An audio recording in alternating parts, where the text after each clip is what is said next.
everybody. Right now we have Mohamed Elgohari and Elissa from the Atlantic Council presenting on Egypt's state dynamics.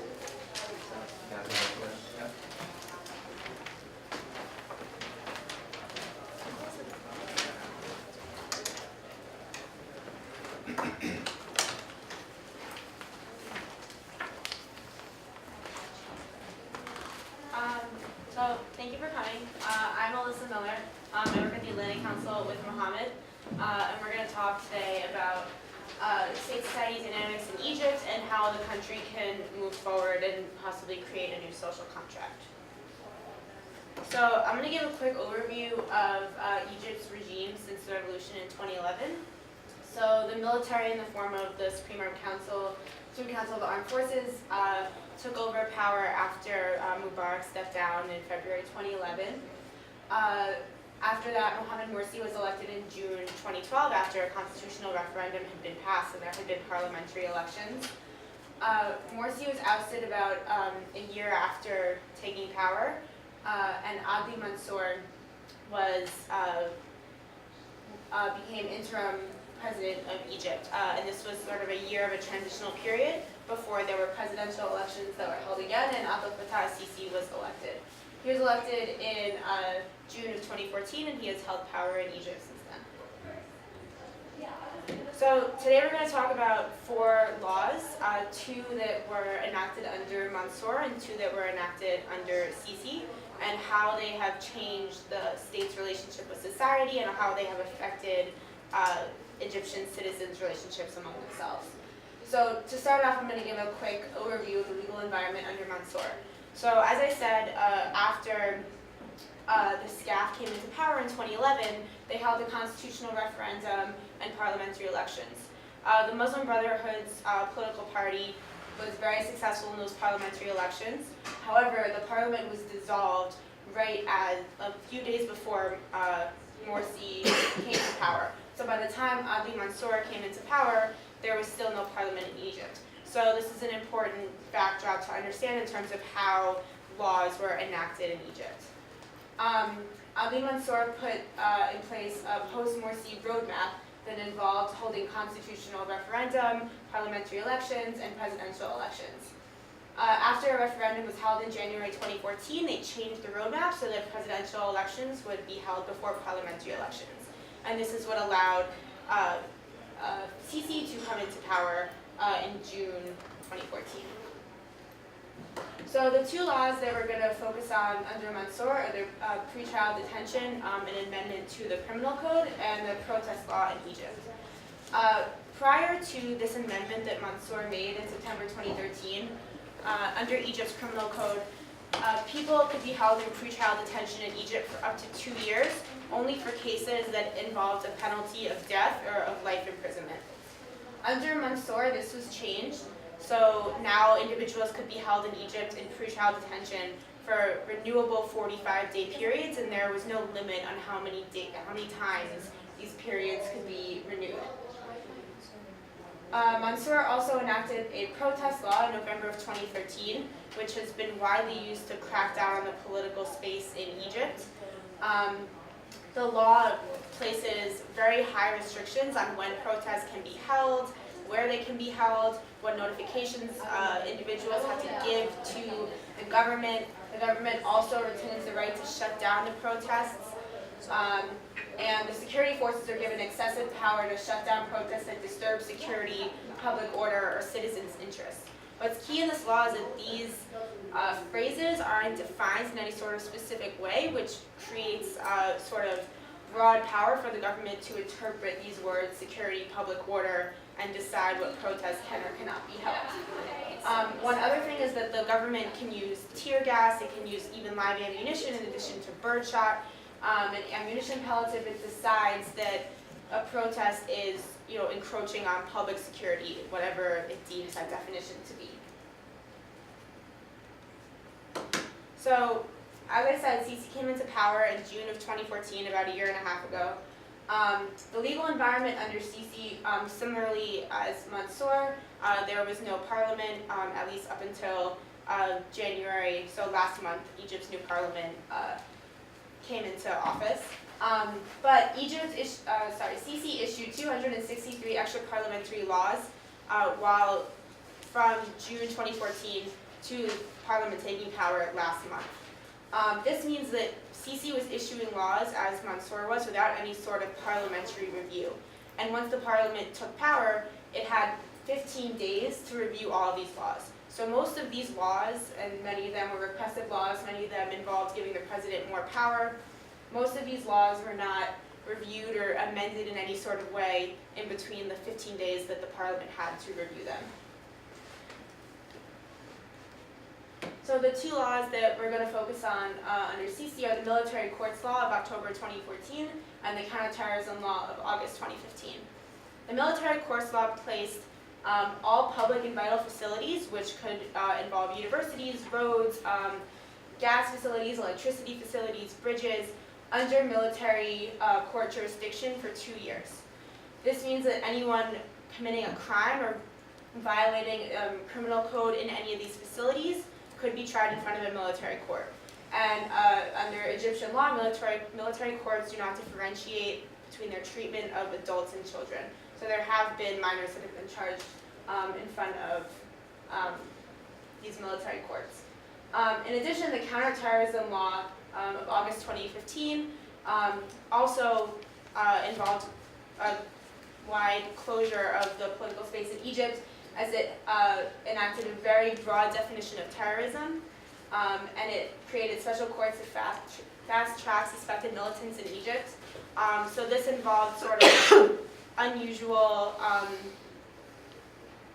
it basically, it is not in line with Egypt's international requirements under the ICCPR, which Egypt is, has ratified, and other international requirements of international law.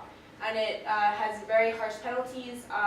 One important penalty of the counterterrorism law is that journalists can be fined very steep penalties if they violate the official statements or official rhetoric or information that the military puts out about attacks.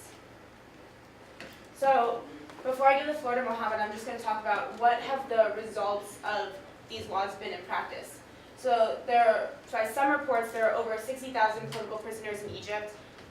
Egypt continues to deny this. There are over 700 individuals that have been held in pretrial detention for over 2 years, which, as I mentioned, the new amendment to the criminal code with pretrial detention allows for. And I want to highlight two cases of individuals that have been in pretrial detention for over 2 years.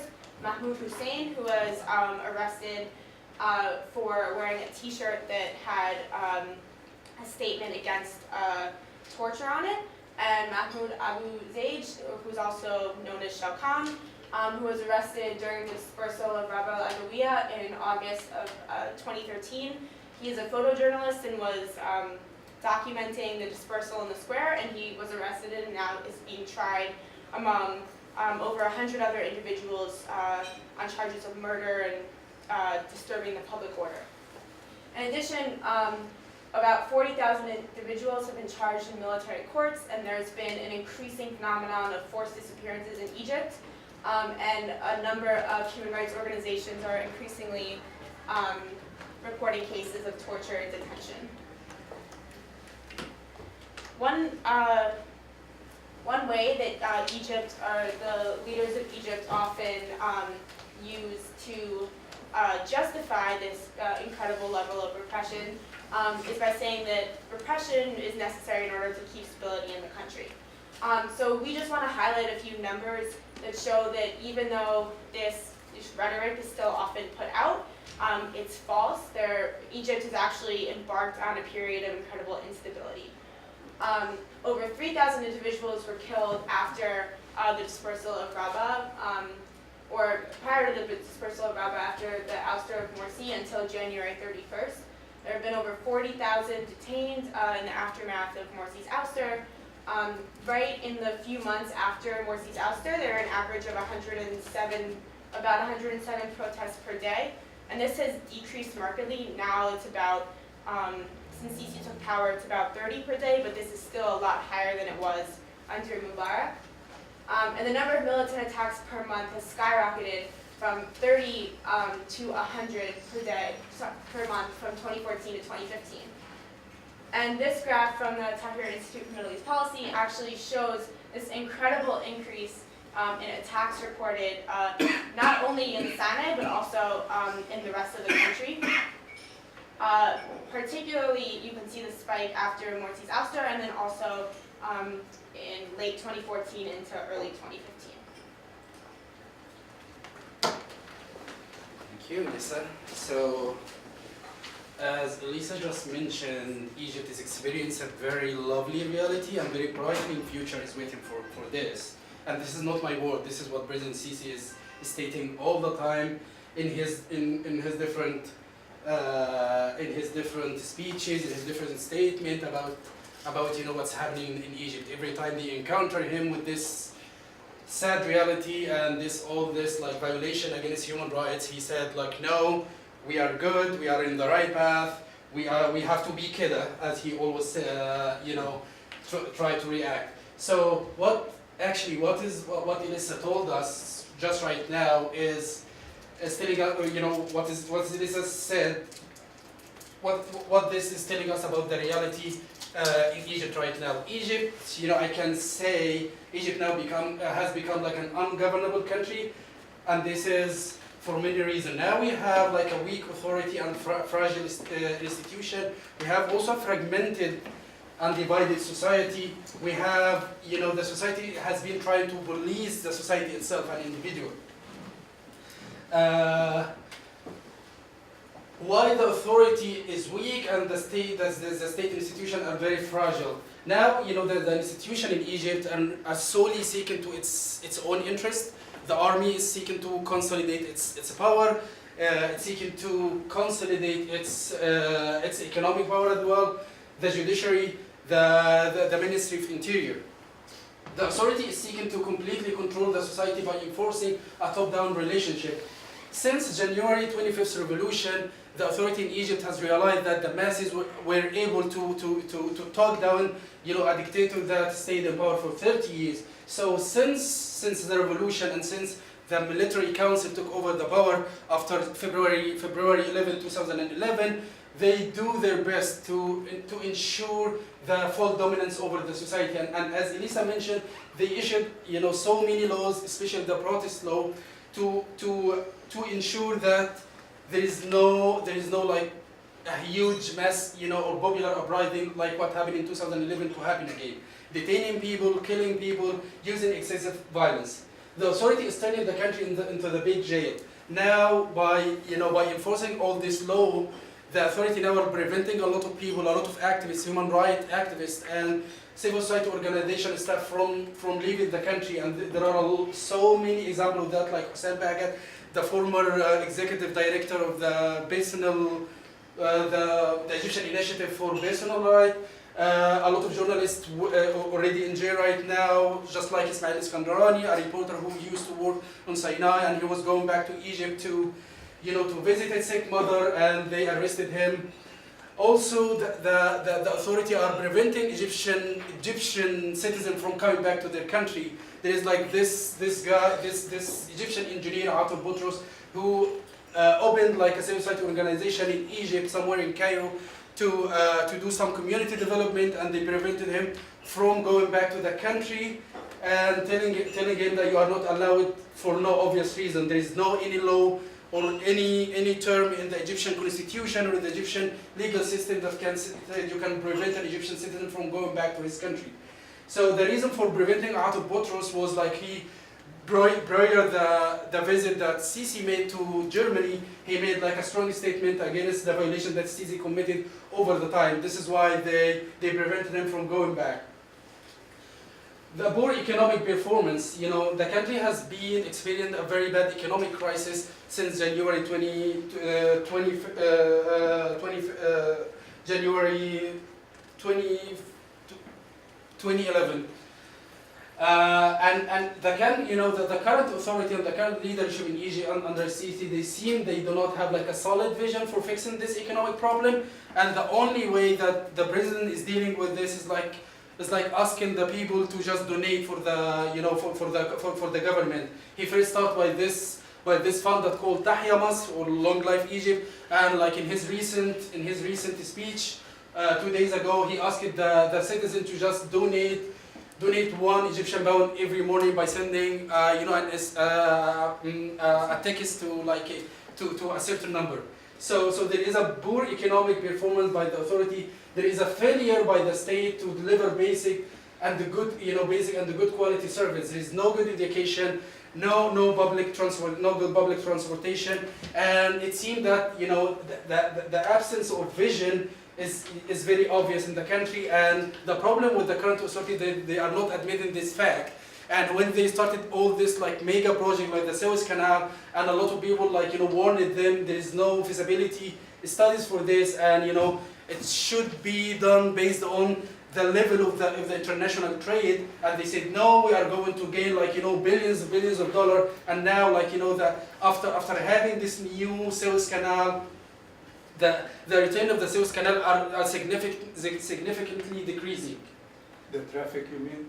The traffic, yeah, there is no traffic, and the return as well. The money that comes from the ship that crossing. Exactly. The most serious thing that Sisi have done over the past 2 years, that he created a very fragmented society. Very fragmented society that people are not able to live together. People are now viewing each other as an enemy, especially he created this division between the supporter of the regime and the people who are opposing the regime. It's not only the Islamists.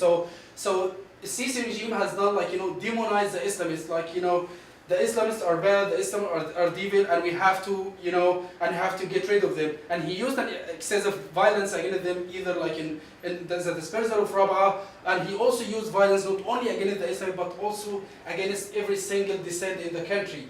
And people the ordinary people who are supporting the regime, they didn't find any problem with using this violence, and some of them were after the dispersal of Rabaa said they deserve to be killed. Let us get rid of those people in order for the country to live.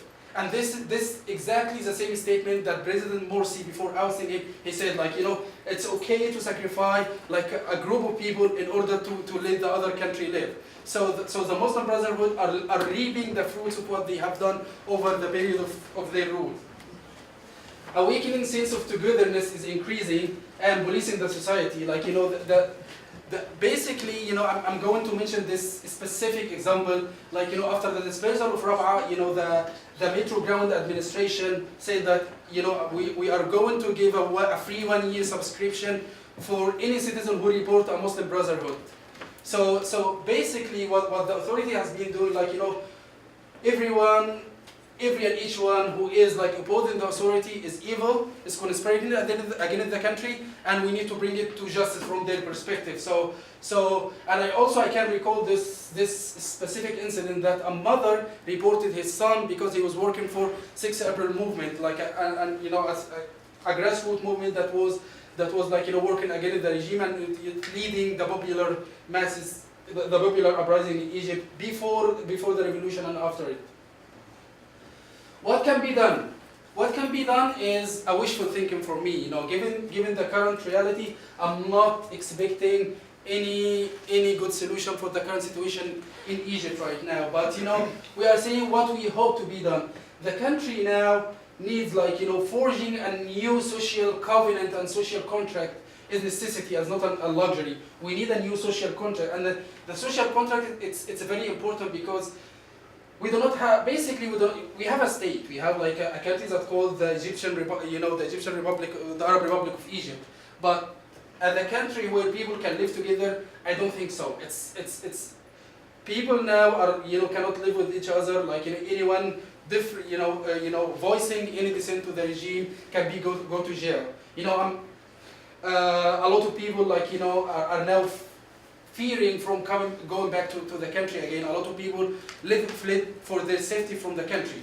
So we need a new social contract, and the basic theory of a social contract is about creating a political entity where people can come together and live under a higher authority. Creating a constitution and legal framework. We have a constitution right now, and Egypt used to have a pretty good, not bad constitution, but the problem used to be with the application of this legal rules. So we need a new constitution that bring together the whole society. Everyone is not everyone, the majority of the society. Again, this is the legal code that we want to see in the country. Because what happened, with the current constitution, they suspended the constitution that came under the Muslim Brotherhood, which suffered from a lot of problems, and they created a new constitution, and they forced or manipulated the people, this is the constitution, this is a very good one, despite the all negative problem that in this constitution, allowing the military trial to the civilian, like what Elissa mentioned about this military law and military trials, and how they are changing the face of even the geography of the country by saying this is a university and there is a dissent in the university. There is a lot of student movement and a student protest. So this is a military institution, and any harm happen to it, it will bring the guy who did this to a military trial. And a military trial means that you will be sent to a life sentence without a reliable defendant, someone to come and defend you. Because in most of the cases, lawyers are not allowed to review the paperwork of the case.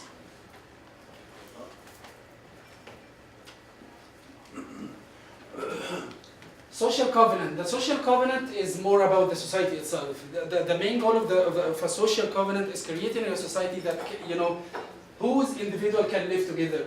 The social covenant is focusing on the shared value, the value that people can share, that go along with the basic standard of human being. We need an authority to respect our freedom. We need an authority to respect our right.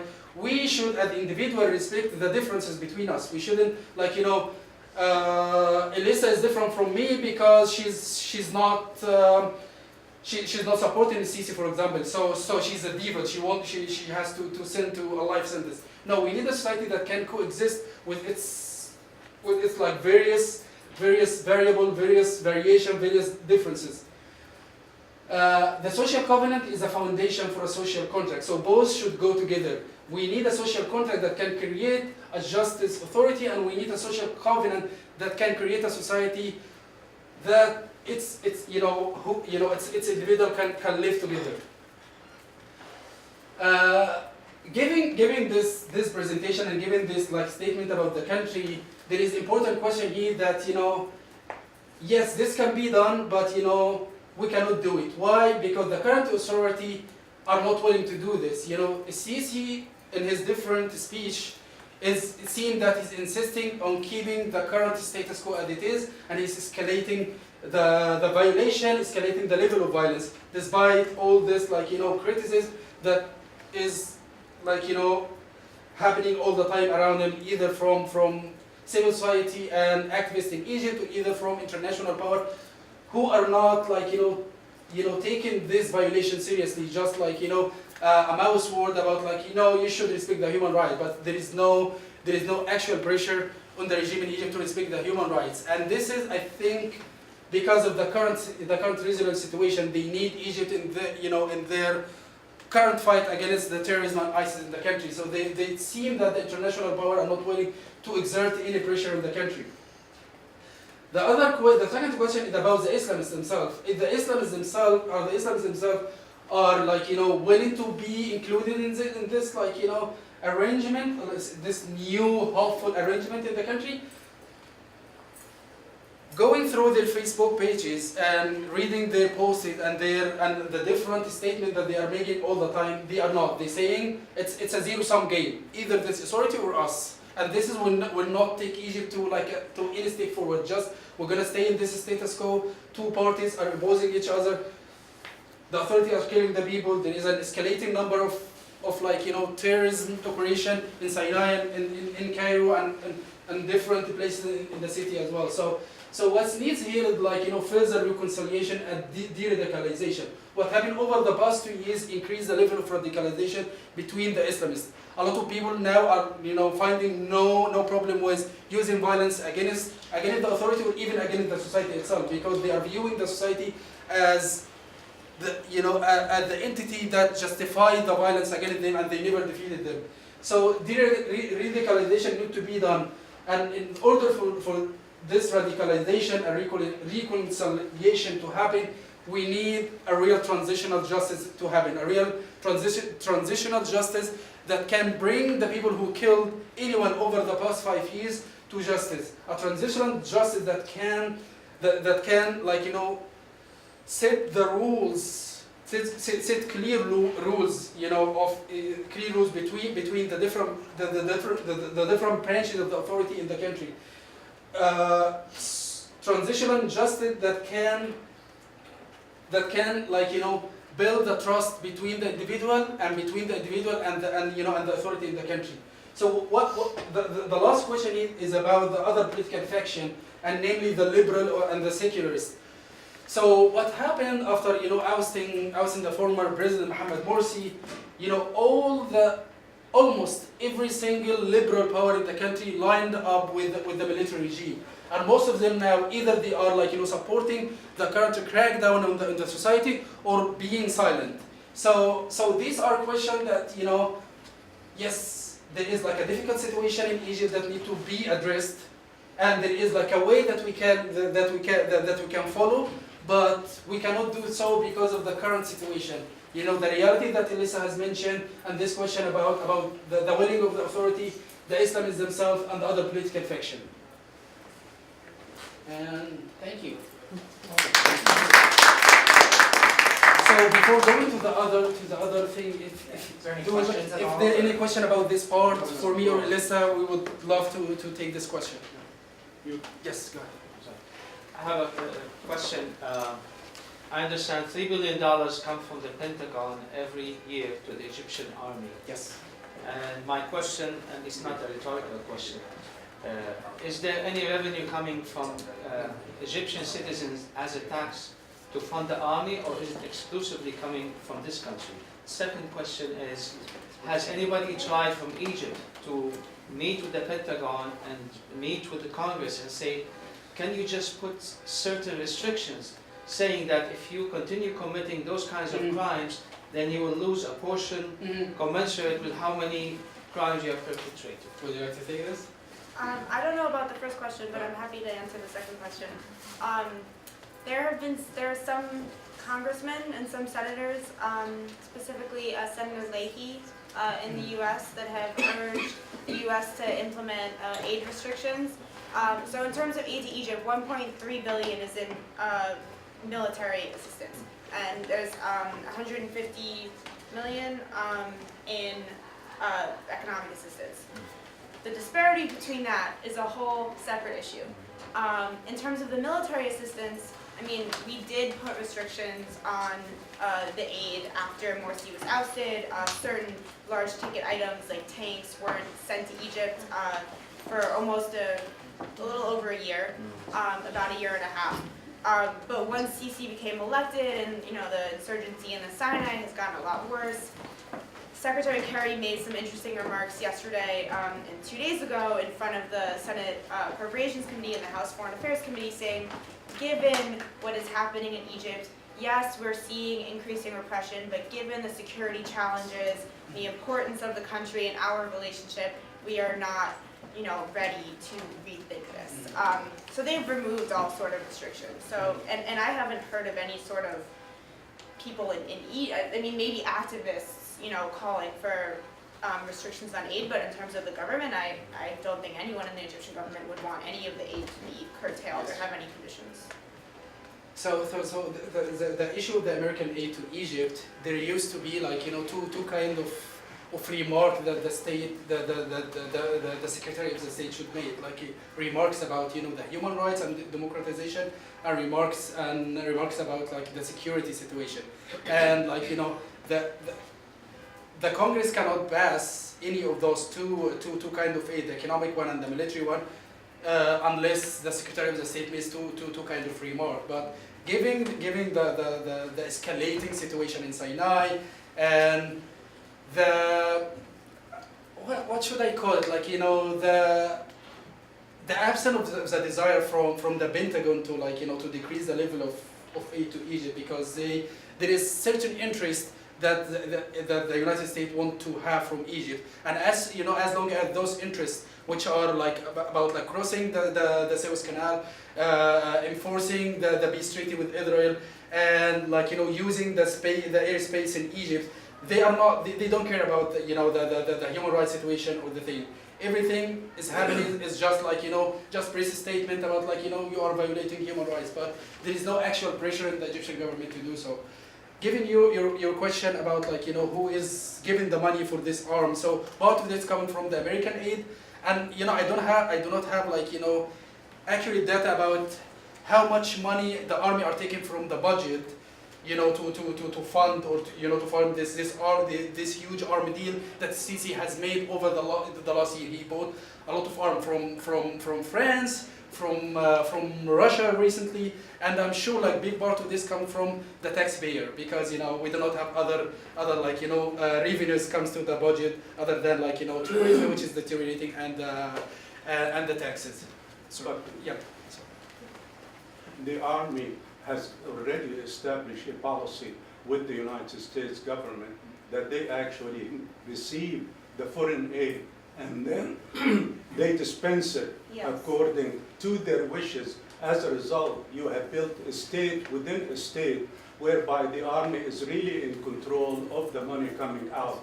The charitable organizations have shied away because basically the fear of being labeled the enemy of the state, and that means there is a law in Egypt that forbids you from receiving foreign money. Yes. So other than the small amount or the meager amount that some of us send to our families back home or something, if it's a large amount, then it puts you under suspicion and your family will be raided as to why are you getting this large sum of money. So they cut that part about it.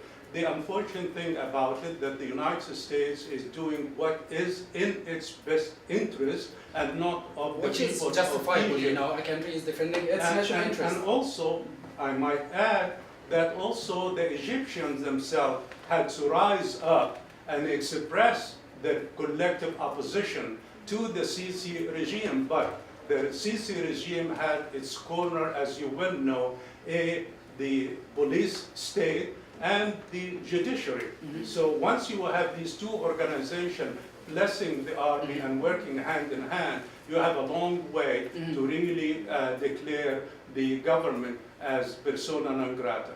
That's true, and sorry. So I just want to add in the, you know, jump in this point, which is like, given the current situation, yes, the authority or the CC is having the support of the police and the authority of the army. Yes. But, you know, there is like an undergoing momentum that's happening on the grassroots level. A lot of protests from the doctor syndicate that happened like 1 week ago. Labor movement are doing some sort of dissent as well. So we are hoping that at some point those people will realize their shared interest, because you cannot change your status quo without targeting the authority, because the authority held the responsibility for this. And it's worth noting that the U.S. is changing, in some ways, the way that it allocates its foreign military funds to Egypt in 2018. Egypt won't be able to, you know, basically put up money in advance for weapon systems if it doesn't already have the money. But that won't start for 2 years. So I was wondering about Gulf support here.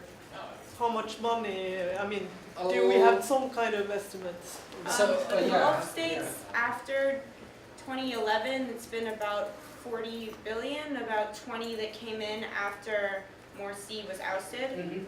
But those have mostly gone to shoring up the foreign reserves. If that money hadn't been coming in, the foreign reserves would have been completely removed. So there's none coming now, or is it still Most coming? of it's coming in the form of loans, which I think Sisi, or one of the economic or finance ministers, said earlier this week.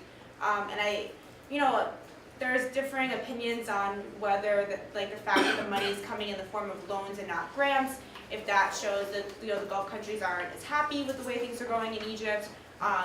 It could mean that. It could also mean that the Gulf states are financing their own foreign wars in Yemen and dealing with what's happening in Syria. And some would argue that even foreign loans as opposed to grants is not necessarily a negative thing. So it depends on how you look at it. There's also a factor in that equation, and that is the Saudis wanted the Egyptian armed forces to fight the war in Yemen, Sure. and that has really been put to rest. As a result, they have withdrawn their money, or Right. at least Okay. they are not letting their money go to the Egyptians. Okay, so we have to conclude now because we have to leave the floor for our friend to present. Thank you so much. Thank you very much. So right now we're going to have Mr. Ray Matsumiya speaking about the Oleander Initiative. I apologize, we should have had a different session for this, but due to cancellations, we had to shrink the group. So. Thank you. So I know this panel said it was for Egypt, but Yes, I'll have Egyptians in this program. It's not focused on Egypt. we are here to listen. My name is Ray Matsumiya. I'm the executive director of the University of the Middle East Project. And we're doing something called the Oleander Initiative. And the name of this initiative comes from the oleander flower. Shortly after the Americans bombed Hiroshima, people thought nothing would ever grow in the irradiated land of Hiroshima ever again. But within 4 months, these beautiful red oleander flowers came out of the rubble. And since then, it's been a symbol of both hope and of the dangers of nuclear weapons, and that's why we use that for this project. With 2 objectives. The first is to create an awareness of the humanitarian impacts of nuclear weapons, about how terrible they are to all the people in the Middle East and North Africa. And secondly, because the participants are teachers, we think that it's a great learning opportunity to take lessons of Hiroshima and adapt them to the local current context of the Middle East. Before I get into my presentation, I wanted to give you a little bit of background about myself. You might be wondering why there's a Japanese-American guy talking about the Middle East and stuff. And the reason is this. This is a book called Elissa. It was published in 1961. And it's this story about an American girl that goes to Japan and becomes very good friends with a Japanese girl. And it turns out that the Japanese girl is actually my mother. And my mother became friends with this American girl. She became interested in speaking English, she became interested in America, and she came to Boston, and she immigrated here. And even though she came to Boston, she never forgot where she was from, because she was from Japan, she was from Hiroshima. And on the night of the bombing, on the day of the bombing, my grandfather, her father, was one of the first people that went into the bombed city. And when he came back, he lost vision in his eye, and he lost his hair. So my grandfather was a victim of the atomic bomb. So as I was growing up, my mother told me how terrible war was and how important it was to work for peace and mutual understanding. And I was very lucky to grow up in Boston because Boston is such an international city. And in 1997, in the middle of the Oslo process, I met these amazing people. And these amazing people were from the Middle East. And they're graduate students from Harvard and the Fletcher School and MIT. And they came up with this idea to create, to help the Oslo peace process by creating a university of the Middle East and to make campuses all over and have cultural exchanges to really help the peace process. For me, it was a great personal revelation. If you look at the map, you have America here, and you have Japan here. What's in the middle? It's the Middle East. So, and maybe within the Middle East, maybe Egypt is in the middle of that, because right? Used to be. So, and they understood so many things about me that my American friends didn't understand.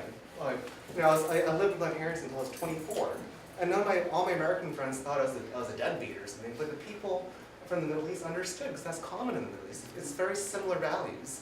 And I found myself among the people of the Middle East doing a job that I absolutely love. So I've been doing this for 18 years. I was the first intern in 1998. I was the first employee in 1999, and I became director in 2007. What our organization does is that it basically uses education as a way to promote mutual understanding in the Middle East and North Africa. We mostly work with secondary school teachers, high school teachers from all over the Middle East, America, Europe, and North Africa. We always use a platform of multinational or multicultural working groups. And we never have a program just for Egyptians. We always have Egyptians and Americans, or Spanish and Moroccans, or things like that. So we think there's a real value in mixing the cultures, and we think that's the best way to learn. So, like I said before, we're established in Boston, and we're very lucky because we're always at the cutting edge of new theories. The latest conflict resolution theories, the Middle Eastern theories, or anything with education. We're right there with all these academics who are on the cutting edge of all this. We also have a huge network of educators in the Middle East. We've been working there for 18 years. So anything that the big brains at Harvard figure out, we'll test with our actual participants on the ground to make sure that it's compatible. And because of this powerful combination, we've created a lot of results on the ground. We've gotten a lot of recognition. We've been in the Boston Globe and the New York Times and El País and a bunch of other newspapers. People like Bishop Desmond Tutu, Secretary of State Kerry, King Mohamed, Farouk El-Baz. They're all people that support our program. Our main program is in Boston. We get over 800 applications every year for only 25 to 30 spots. So it's 4% acceptance rate. So these are really like the cream of the crop educators in the Middle East. A lot of organizations only do one program with participants and they let them go. Because we spend so many resources finding these amazing educators, we keep doing programs with them, and we keep going back to them and asking them what they want, and then providing to them. So in Egypt, we did civic engagement, and we did programs in Lebanon and conflict resolution, Jordan for experiential learning, Rabat and Tasnia in Morocco for 21st century work skills. And we also work with the Spanish government to talk about identity and education. So after all these places, we've had over 2,000 participants in 30 institutes. So the question is, like, why Hiroshima now? It's such a faraway place.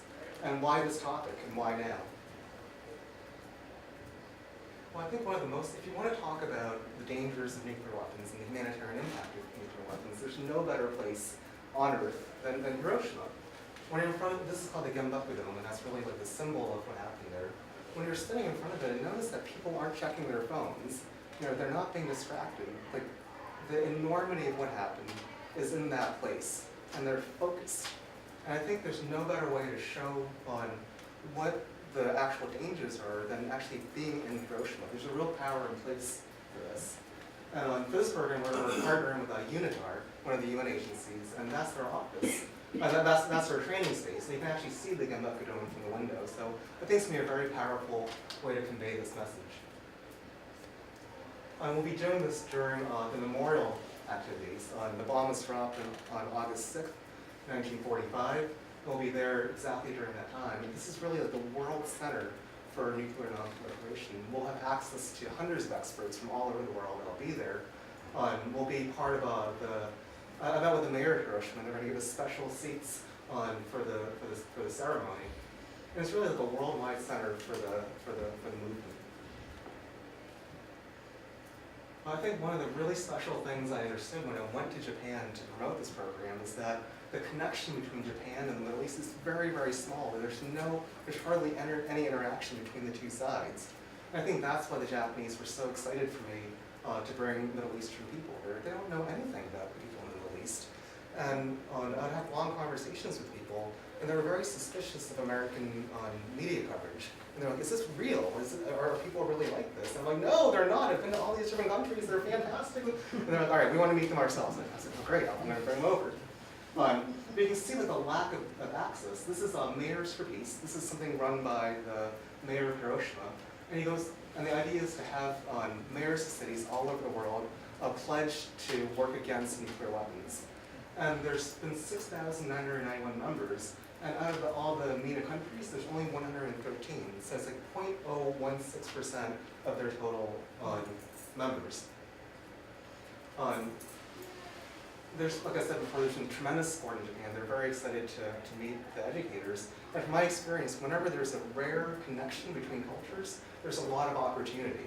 So I think there's a great cross-cultural potential for this program. I think there's a lot for both sides to learn about each other. Why this topic? Well, like I said before, we always test out our ideas with our alumni. And for this one, I sent out a survey to 300 of our teachers. And what I found was that there's hardly anything mentioned about Hiroshima in most of the curriculums in the Middle East.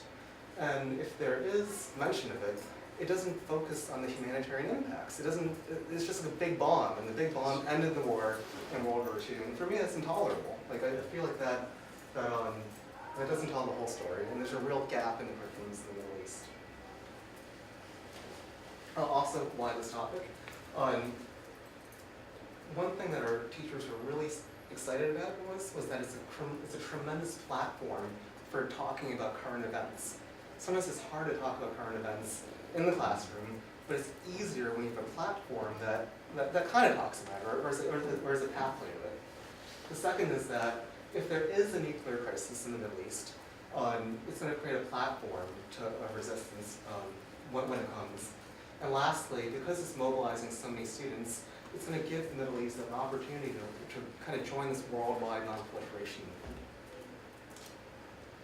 So this is a picture that was taken about a month after the bomb was dropped. And you can see that these children were survivors of this bomb, and they're learning. Within 1 week after the bomb was dropped, the banks opened, because you can't do anything in the city without banks. Within 2 days, the streetcars were running in Hiroshima. So for me, that's a real lesson of resilience. When something terrible happens, human beings always rise up to the occasion, they rebuild, and they're resilient. And this is a lesson of Hiroshima that really attracted some of our educators, especially the ones in Gaza, or Lebanon, or Palestine, or Israel as well. Another lesson at Hiroshima was that I'd always ask my mother, why did you forgive the Americans? They basically killed your father. Like, why are you not angry at them? And the answer should always tell me is that, when something so terrible happens, when you hold on to anger, or revenge, or sadness, when it's so big it consumes you, and the only thing you can do is, the Japanese word she uses is nagaseru, and that means to let it flow. She's like, you gotta let it go down the river, let all those emotions go down the river, and only look towards the future. Because if you don't look towards the future, you're gonna be consumed. So one of the big lessons she always talks about is to forgive, but to never forget. And we can all agree that that'd be very useful in the Middle East in some contexts. So, like I said before, it's a great platform for teaching. There's a lot about history and memory that we talk about. I think the biggest lesson of Hiroshima, of course, is that nuclear weapons should never be used again. And that brings me to my second rationale, is that after the Iran nuclear agreement, there's a lot of interpretations of it. Some people are very optimistic, and some people are very pessimistic.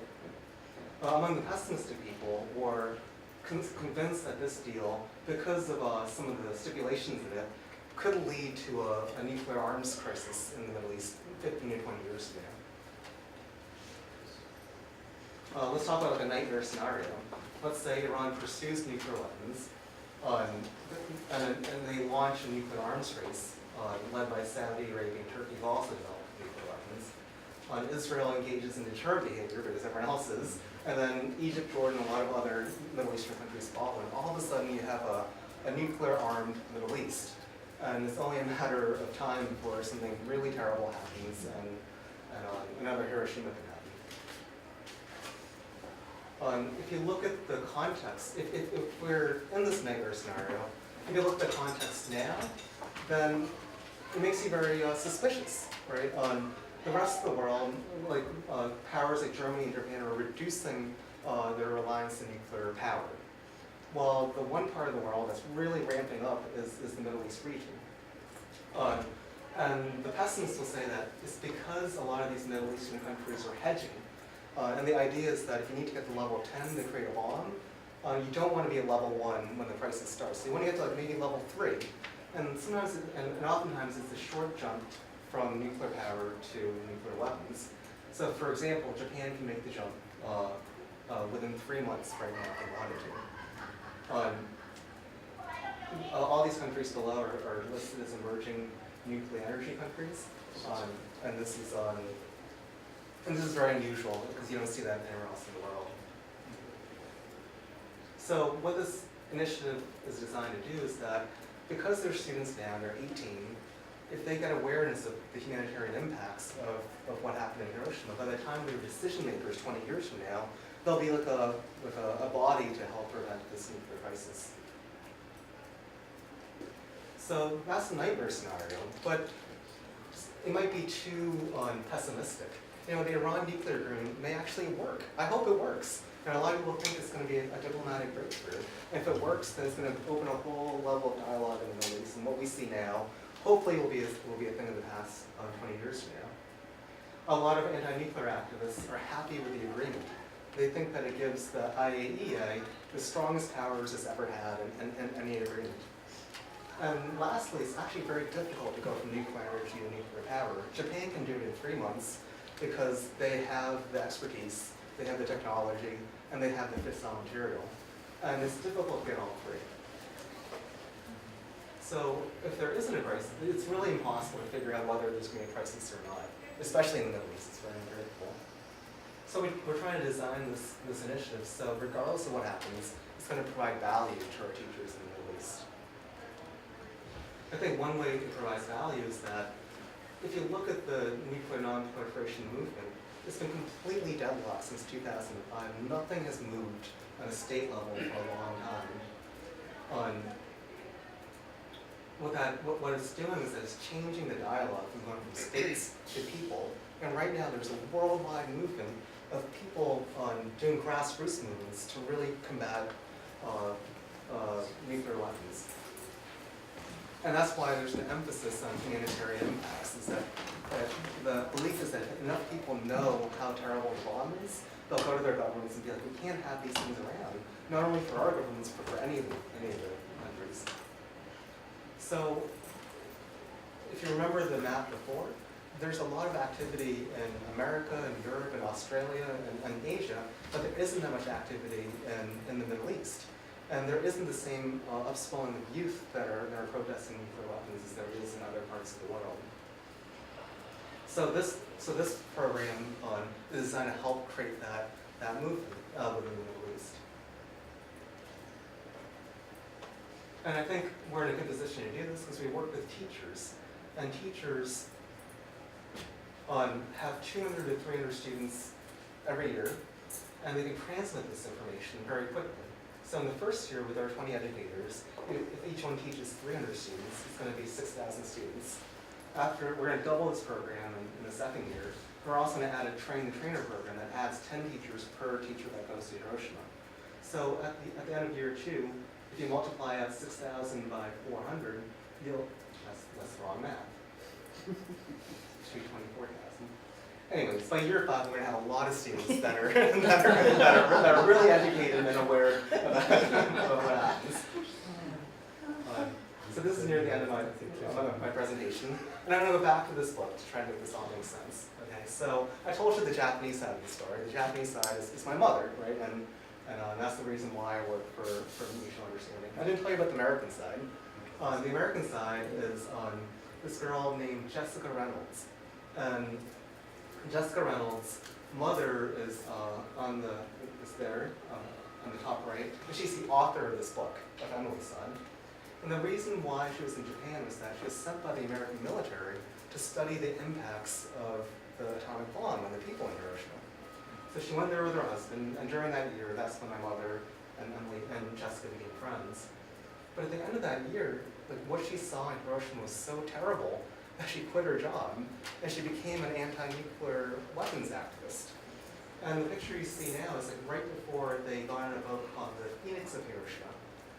And that boat is this. And this boat sailed around the world spreading this message of how dangerous nuclear weapons are. And this is back in the 50s. And that's a picture of them actually getting arrested because they went to the South Pacific to try to stop one of the nuclear tests on the sailboat, and then got picked up by the American military. For her efforts, she has a plaque in the Hiroshima Memorial Peace Park. And she also established something called the World Friendship Center in 1965. And this center is a Japanese guest house, and they host people from all over the world, and they give classes about the dangers of nuclear weapons. So, just to recap, because the atomic bomb was dropped, Barbara Reynolds went to Hiroshima. Because Barbara Reynolds went to Hiroshima, my mother became friends with her daughter. Because the mother became friends with her daughter, the mother came to Boston. Because she came to Boston, I met these fantastic people from the Middle East that were devoted to mutual understanding. Because of that, I've been working in the Middle East for 18 years, and it took me that long to go back to Hiroshima, because I'm going to bring the Middle Eastern teachers, and they're going to stay at the World Friendship Center in Hiroshima. So that's it.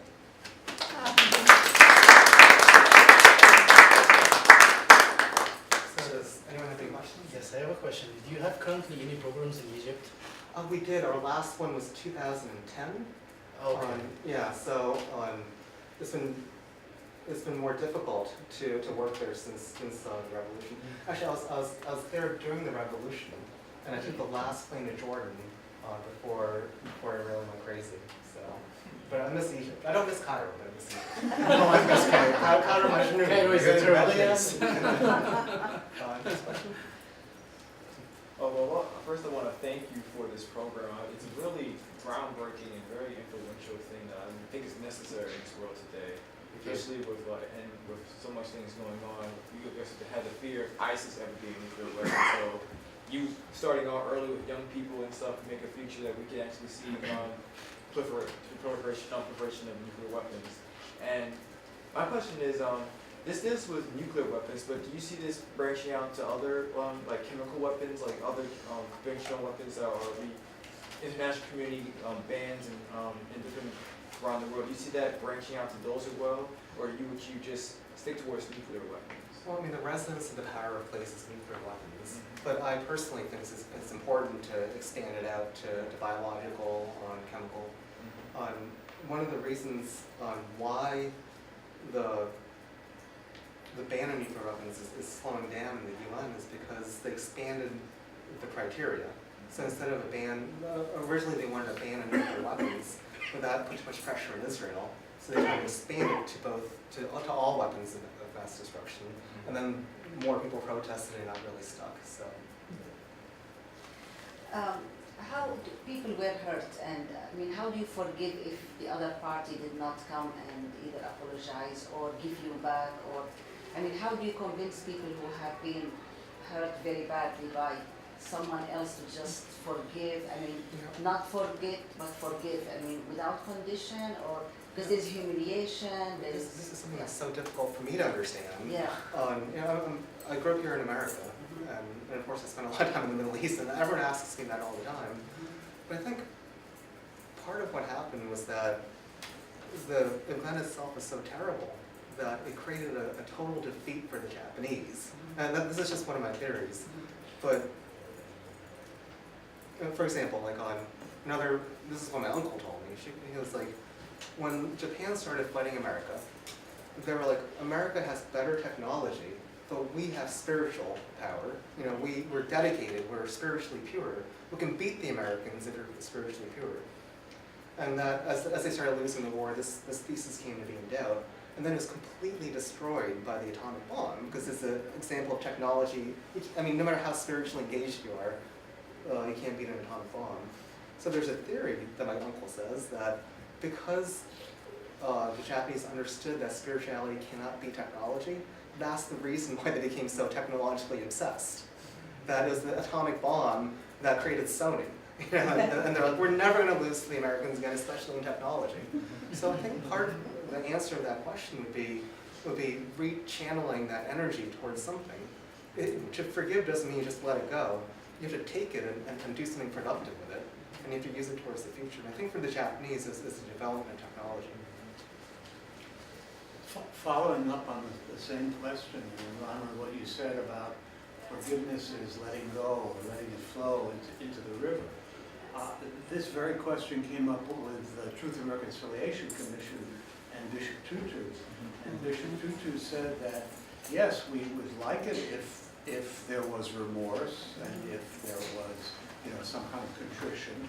But if you only forgive when there's contrition, then you're putting the power in the hands of the person to begin with.